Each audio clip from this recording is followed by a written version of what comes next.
12 de mayo de 2010, 6 de la mañana, hora local. Faltaban solo 10 minutos para que el sol saliera sobre Trípoli. Patrick y Trudy Van Assouf, junto a sus dos hijos, regresaban de un safari por África, donde habían celebrado su aniversario de bodas. Su avión tenía apenas 8 meses, un Airbus A330 casi nuevo, 3 pilotos en la cabina y solo el comandante acumulaba más de 17,000 horas de experiencia y 32 segundos, el tiempo que tardó todo eso en dejar de importar. Porque el verdadero enemigo esa noche no fue un fallo de motor, ni el mal tiempo. Fue el cuerpo humano que engañó a 2 pilotos a la vez. El 12 de agosto de 2009, un flamante A330-200 despega de la fábrica de Airbus en Toulouse con la matrícula de pruebas F IRS, número de serie 1024, 2 motores General Electric CF680 E1A4, una máquina recién salida de la línea de montaje que todavía olía a pintura fresca. Un mes después, el 15 de septiembre, el avión recibe la librea de Afriquilla Airways, la aerolínea estatal de Libia, y la matrícula 5AONG. Es uno de los aviones más jóvenes de todo el cielo africano. Para mayo de 2010, la aeronave acumula 2,175 horas de vuelo y 572 ciclos de despegue y aterrizaje. En términos de aviación, esto ni siquiera es el rodaje. El avión solo tiene 8 meses, pero ya el 25 de marzo, los técnicos registran un problema que suena inofensivo. El botón de prioridad en el side stick izquierdo del comandante a veces se queda atascado. Cuando un piloto desconecta el piloto automático, el sistema recibe una señal falsa, como si el comandante estuviera tomando el control. La solución del equipo de mantenimiento: limpiar el botón. El problema no desaparece, pero el avión sigue volando. Al mismo tiempo, en la bitácora hay otra anotación: el sistema de autofreno no funciona correctamente. Y ahora viene lo más interesante. En Afriquilla Airways existe un programa de análisis de datos de vuelo, justo el sistema que debería detectar tendencias peligrosas antes de que se conviertan en una catástrofe. Sobre el papel, existe. En la realidad, no funciona. Los registros de las cajas negras se descifran de vez en cuando, y la comunicación entre los analistas y los pilotos es, sencillamente, inexistente. A pesar de esto, 3 auditorías consecutivas no encuentran nada crítico, y una cuarta, de la IATA, todavía está en proceso. Todos los inspectores marcan las casillas y se van satisfechos, pero el avión es solo la mitad de la ecuación. Veamos ahora quién lo pilota. El comandante Youssef Al-Saadi, 57 años, con 17,000 horas de vuelo a sus espaldas. El primer oficial, Tarek Abu Al-Shawashi, 42 años, 4,000 horas. El primer oficial de relevo, Nassem Al-Tarhuni, 37 años, 1,800. 3 personas con experiencias muy diferentes, pero hay un detalle que llama la atención de los investigadores. Los 3 tienen exactamente 516 horas en el A330, hora por hora. Obtuvieron su habilitación para este modelo con una diferencia de 9 días en mayo de 2009, y desde entonces habían volado con el mismo horario, como un equipo inseparable. Y ahora, lo más importante. Antes de Afriquilla, el comandante trabajaba en la aerolínea tunecina Nouvelle Air, y allí le exigían realizar las aproximaciones de no precisión en modo estrictamente manual, es decir, el piloto tenía que configurar cada parámetro del descenso por su cuenta. Es como conducir un coche con cambio manual cuando podrías usar el automático. La carga de trabajo es mayor, se necesita más atención. En Afriquilla, nadie obliga a hacer esto. La aviónica de la 330 es perfectamente capaz de gestionar la aproximación por sí sola, pero la costumbre es algo muy tenaz, y el comandante se la lleva a su nuevo trabajo. La investigación señalaría más tarde algo más. Esta tripulación se desviaba sistemáticamente de los procedimientos estándar e incluso de la terminología estándar en la cabina. El 28 de abril de 2010, esa misma tripulación, en ese mismo avión, opera un vuelo de Londres a Trípoli, y durante la aproximación ocurre algo que los investigadores llamarían más tarde un ensayo general. La tripulación inicia una maniobra de motor, y al aire, los motores aceleran a potencia de despegue y en la cabina suena la alarma de exceso de velocidad, overspeed. El primer oficial, Abu Al-Shawashi, reacciona por instinto. En lugar de seguir ascendiendo, empuja el side stick hacia adelante, bajando el morro del avión. Su lógica es comprensible. Si la velocidad aumenta, hay que reducirla. Pero durante un motor y al aire, eso es justo lo que no se debe hacer.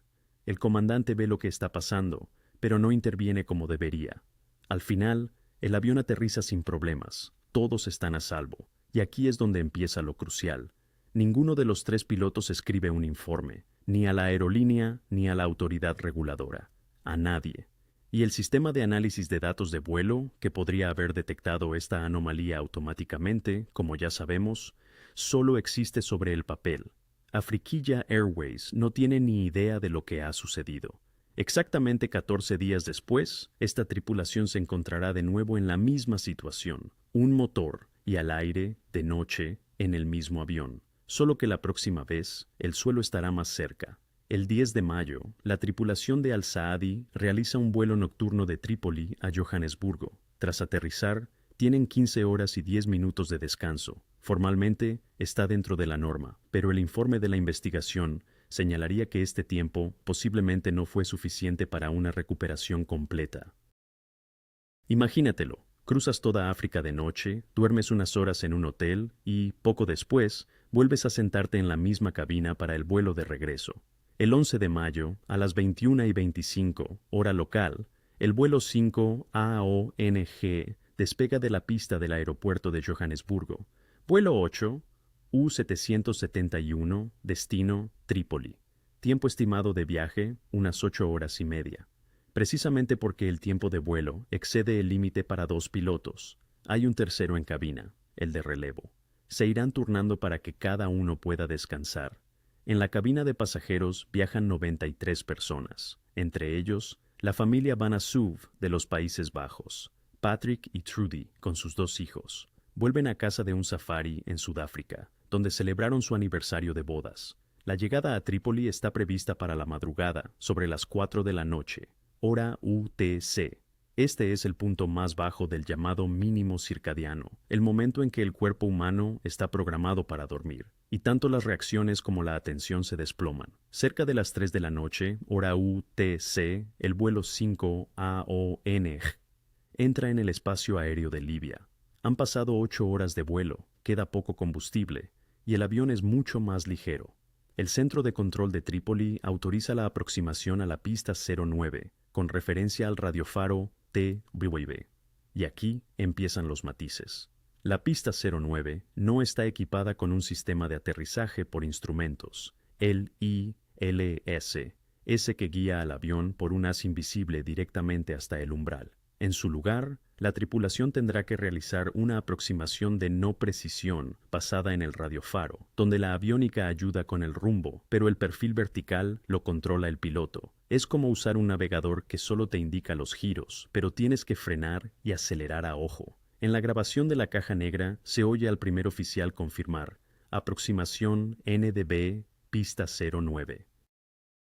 Y entonces, el comandante toma una decisión que más tarde sería analizada hasta el más mínimo detalle. Elige un esquema de control híbrido. El piloto automático se encarga del rumbo, pero el descenso vertical lo gestiona él manualmente, a través del ángulo de la trayectoria de vuelo. La aviónica del A330 puede hacer ambas cosas a la vez en el modo final APP, lo que reduce significativamente la carga de trabajo. Pero el comandante elige el camino difícil. Y ahora cada piloto en la cabina necesita entender perfectamente de qué es responsable cada uno. El informe de la investigación lo dejaría claro. La tripulación no tenía un plan de acción conjunto para el perfil vertical. A las 3:57 hora UTC, mientras el vuelo 771 desciende a través de los 1900 pies a 10 millas del aeródromo, se oye en la frecuencia la voz del comandante de otro vuelo de Afriquilla, el 721, que acaba de aterrizar, y les avisa sin rodeos. En la final corta, el aeropuerto está cubierto por bancos de niebla y neblina. Es una advertencia de un colega que lo ha visto con sus propios ojos hace apenas unos minutos. Ahora, fíjate en el parte meteorológico oficial, el METAR. A esa hora indica una visibilidad de 6 kilómetros, sin nubes significativas. Sobre el papel, el tiempo es excelente, pero la meteorología es traicionera. Y basta con mirar 2 cifras para entender la trampa. La temperatura del aire es de 19 grados y el punto de rocío de 17. una diferencia de solo 2 grados. Son las condiciones clásicas para la formación instantánea de niebla cerca del suelo, especialmente justo antes del amanecer. La tripulación del vuelo 771 toma nota de la advertencia y continúa el descenso. En ese mismo momento, el controlador de la torre pide al centro de control que cambie la pista en uso. El viento ha rolado y ahora sopla de cola para la pista 09. Lo lógico sería aterrizar en la pista 27, que sí está equipada con un sistema de aproximación de precisión. El centro se niega. Hay 6 o 7 aviones en la cola y reorganizar a todos es demasiado complicado. Faltan 14 minutos para el amanecer, pero la tripulación no piensa en eso. Ya están en la senda de planeo. A las 3:58 con 57 segundos, la tripulación cambia a la frecuencia de la torre a una altitud de 1200 pies. El controlador responde brevemente. Continúen la aproximación, notifiquen pista a la vista. Pero la frecuencia está saturada. La torre opera en un solo canal, tanto para el tráfico aéreo como para el terrestre, así que cualquier comunicación tiene que esperar su turno. 6 segundos después, la tripulación extiende los flaps a configuración 3. Están a poco más de 5 millas del umbral de la pista. Todo parece una aproximación normal, pero los datos de la caja negra dicen otra cosa. Cerca de las 4 hora UTC, el avión pasa sobre el radiofaro TW a una altitud de 1000 pies. Según la carta de aproximación, deberían estar a 1200. Van 200 pies por debajo de lo debido. Los criterios de una aproximación estabilizada ya se han incumplido. El avión está dentro de las nubes y, según todas las reglas, este es el momento de iniciar un motor y al aire de inmediato. Pero la tripulación sigue descendiendo. A una altitud de 720 pies, el sistema de a bordo anuncia 100 above. Quedan 100 pies para la altitud mínima de decisión. El comandante responde, continuamos, y el primer oficial lo confirma. Ninguno de los dos ve la pista. Detrás del parabrisas solo hay una densa capa lechosa. El avión cruza el mínimo de 620 pies y sigue descendiendo hacia el vacío. Todas las reglas gritan, motor y al aire. La tripulación permanece en silencio y baja aún más. A una altitud de 280 pies sobre el terreno, el silencio de la cabina se rompe por la voz sintética del sistema de alerta de proximidad al terreno. Too low terrain. 280 pies es la altura de un edificio de 20 pisos. El comandante reacciona al instante. Go around, go around, go around. Nos vamos al aire. Piloto automático desconectado. Las palancas de empuje se mueven a la posición de máxima potencia. Los motores rugen a tope. El copiloto, que está a los mandos, tira del side stick hacia él y la nariz del avión se eleva a poco más de 12 grados. Según el procedimiento, deberían ser 15, les faltan casi 3 grados, pero el avión aún así empieza a trepar. 280 pies, 300, 400, 450. El altímetro avanza en la dirección correcta. El director de vuelo en la pantalla indica que están ascendiendo. 8 segundos después de iniciar la maniobra de ida al aire, el comandante contacta con la torre e informa de que han frustrado la aproximación. Y justo en ese instante, en la grabación de la caja negra, se oye al copiloto pronunciar una sola palabra. Flaps. Los flaps. Está pensando en la velocidad. 2 semanas antes, durante otra ida al aire en el mismo avión, se activó la alarma de exceso de velocidad en la cabina, y ahora esa experiencia le vuelve a la mente como una espina clavada.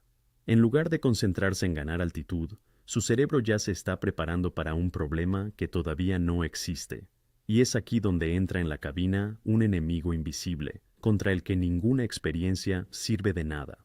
Durante las 8 horas y media de vuelo, el avión ha quemado casi 50 toneladas de combustible y se ha vuelto radicalmente más ligero. Cuando los motores alcanzan la potencia de despegue, esta máquina, ahora mucho más liviana, acelera de forma tan brusca que el cuerpo del piloto se pega al asiento con una fuerza inusual. En condiciones normales, el cerebro compararía esas sensaciones con la imagen exterior, el horizonte, las luces, la línea del suelo. Pero al otro lado del cristal no hay nada, solo una niebla negra. Y entonces, el sistema vestibular toma el control de la percepción, interpreta la aceleración hacia adelante, como si la nariz se estuviera levantando bruscamente. Al piloto le parece que el avión está subiendo en vertical hacia el cielo, cuando en realidad el ángulo de cabeceo es de solo 12 grados, y la máquina está ascendiendo con normalidad. A esto se le llama ilusión somatogravitatoria, uno de los engaños más traicioneros que el cuerpo humano puede jugarle a un piloto. A 450 pies, 4 segundos después de empezar a ascender, el copiloto obedece a esa falsa sensación y empuja el side stick hacia adelante. La nariz empieza a bajar, 12 grados, luego 0, luego 3,5 negativos. El avión ya está apuntando hacia el suelo. El comandante no corrige la situación porque está sintiendo exactamente lo mismo y también empuja su palanca hacia adelante. Justo frente a ellos, en el panel de instrumentos, el director de vuelo indica «asciende», pero ambos pilotos confían en su cuerpo, no en los instrumentos. 21 segundos. Eso es lo que dura el picado ininterrumpido desde 450 pies. El avión se precipita hacia el suelo a 260 nudos, casi 500 kilómetros por hora, y ambos pilotos siguen empujando los side sticks hacia adelante. El sistema de advertencia de proximidad al terreno emite una cascada de órdenes, una tras otra. Don't sink, luego sink rate, y después pull up, tira hacia ti. La cabina está, literalmente, gritándole a la tripulación, pero nadie reacciona correctamente. A las 4 horas, 1 minuto y 10 segundos, el comandante pulsa el botón de prioridad en su side stick, ese mismo que llevaba atascándose desde marzo. Según el procedimiento de Airbus, debería anunciar en voz alta «I have control», «tomo el control». No lo hace, y lo que sucede a continuación es algo que los investigadores analizarían fotograma a fotograma. El comandante, tras tomar la prioridad, da una orden brusca hacia adelante, es decir, baja la nariz aún más. En ese mismo segundo, el copiloto, probablemente consciente del peligro, tira de su side stick hacia él, intentando levantar la nariz. Pero en un Airbus A330, los side sticks no están conectados físicamente entre sí, a diferencia de los volantes de control de Boeing, donde ambos se mueven de forma sincronizada. Aquí, cada piloto mueve su palanca de forma independiente, y el ordenador simplemente suma los comandos. El resultado es que se anulan parcialmente el uno al otro, y el avión recibe una señal debilitada y sin sentido mientras la Tierra se precipita hacia ellos. A las 4 horas, 1 minuto y 12 segundos, a una altitud de 180 pies, ambos pilotos finalmente hacen lo que deben. Tiran de los seed sticks completamente hacia ellos, pero no se puede engañar a la física. 260 toneladas de aluminio y acero se lanzan hacia el suelo a 485 kilómetros por hora, con una velocidad de descenso vertical de 4.400 pies por minuto. Para detener una máquina así y hacerla ascender, se necesita altitud, y ya no queda altitud. 180 pies es la altura de un edificio de 55 metros, y el avión devora esa distancia en 2 segundos. No hay aviso de entrada en pérdida, porque el avión no está en pérdida. Las alas generan sustentación, los motores funcionan a máxima potencia, la aerodinámica es normal. Simplemente, el vector de movimiento apunta hacia el suelo, y es imposible cambiarlo en el tiempo que queda. A las 4 horas, 1 minuto y 14 segundos UTC, el vuelo 5 AONG impacta contra la superficie a 1.200 metros del umbral de la pista cero, 9 y a 150 metros a la derecha de su eje. Desde la primera alerta del sistema de proximidad al terreno hasta ese momento pasaron 32 segundos. Faltaban 10 minutos para el amanecer. El campo de escombros se extendía a lo largo de 800 metros y 90 de ancho, orientado casi exactamente en el rumbo de aproximación, 0,94 grados. Inmediatamente después del impacto se desató un intenso incendio. El fragmento más grande que se pudo identificar en el lugar fue la sección de cola, con la librea verde y blanca de Afriquilla Airways. Los restos golpearon una casa perteneciente a la familia de Ramadán al-Said, 7 personas, y ninguna de ellas resultó herida. La ironía es que esa casa ya estaba sentenciada a ser demolida, como parte de los planes de expansión del aeropuerto. De las 104 personas a bordo, 103 no sobrevivieron, 92 pasajeros y los 11 miembros de la tripulación. La gran mayoría de los fallecidos, 70 personas, eran ciudadanos de los Países Bajos. El único superviviente fue Ruben Van Assow, encontrado inconsciente pero todavía abrochado a su asiento en el extremo más alejado del campo de escombros. Su padre Patrick, su madre Trudy y su hermano mayor Enzo, los 3, estaban entre los que no sobrevivieron a aquella noche. A las 4, 2 y 32, el controlador de la torre avisó al servicio de bomberos. Las primeras unidades llegaron al lugar unos 8 minutos después del impacto. Este se convirtió en el primer y más mortífero accidente en la historia de Afriquilla Airways. La investigación comienza en un país al que le queda menos de un año para sumirse en el caos. Formalmente, la dirige la Autoridad de Aviación Civil Libia, la LIDAS-CAA, pero las cajas negras, el registrador de datos de vuelo y el de voces de cabina, se envían a París, al laboratorio de la BEA francesa. Al trabajo se suman la NTSB estadounidense y la Junta de Seguridad holandesa, que representa los intereses de la mayoría de las familias de las víctimas. El informe preliminar se publica en agosto de 2010, y para entonces el panorama ya empieza a aclararse. Pero en febrero de 2011 estalla la guerra civil en Libia, y la investigación se paraliza durante más de un año. Más tarde, un ex investigador contó un detalle curioso a la cadena de televisión holandesa NOC. El gobierno de Gaddafi quería que la causa oficial fuera un infarto del comandante. Una versión muy conveniente. La culpa es de una sola persona. El sistema no tiene nada que ver. Pero el informe final, publicado el 28 de febrero de 2013, 34 meses después, en lugar de los 12 que marcan las normas de la OASI, no encuentra ninguna prueba de problemas médicos en la tripulación. En su lugar, los investigadores señalan 3 causas: la falta de un plan de aproximación común, acciones incorrectas durante la maniobra de ida al aire y la pérdida de control de la trayectoria de vuelo. Las acciones de los pilotos se califican como típicas de una ilusión somatogravitatoria. En cuanto al botón de prioridad que se atascaba, el defecto fue documentado, pero los investigadores no pudieron señalarlo como una causa directa. Esa pregunta quedó sin respuesta. 21 recomendaciones. Ese es el resultado de la investigación. Van dirigidas a todos, a Afriquilla Airways, a la Autoridad de Aviación Libia, al Servicio de Control de Tráfico Aéreo, a Airbus, a la OASI, al Centro Meteorológico de Trípoli.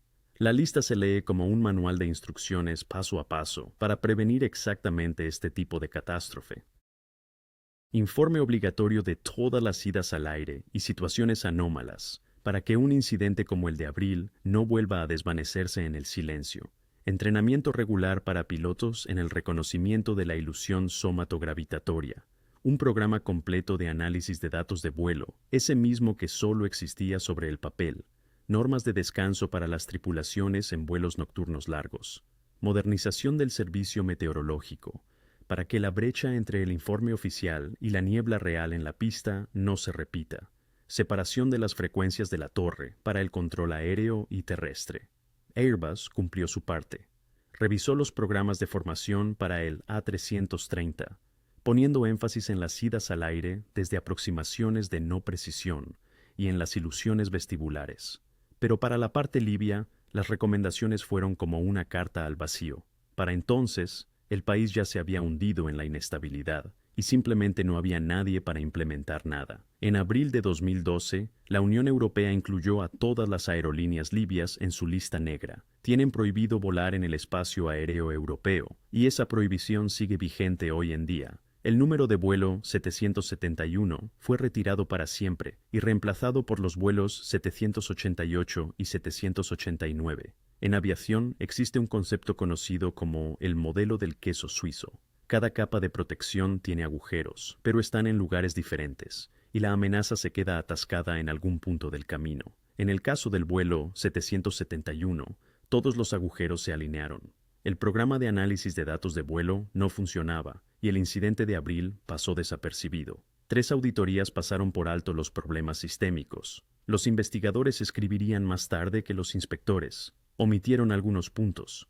El informe meteorológico pintaba un cuadro, pero la realidad tras el parabrisas era completamente diferente. Un colega les advirtió de la niebla, pero la tripulación tomó nota y continuó.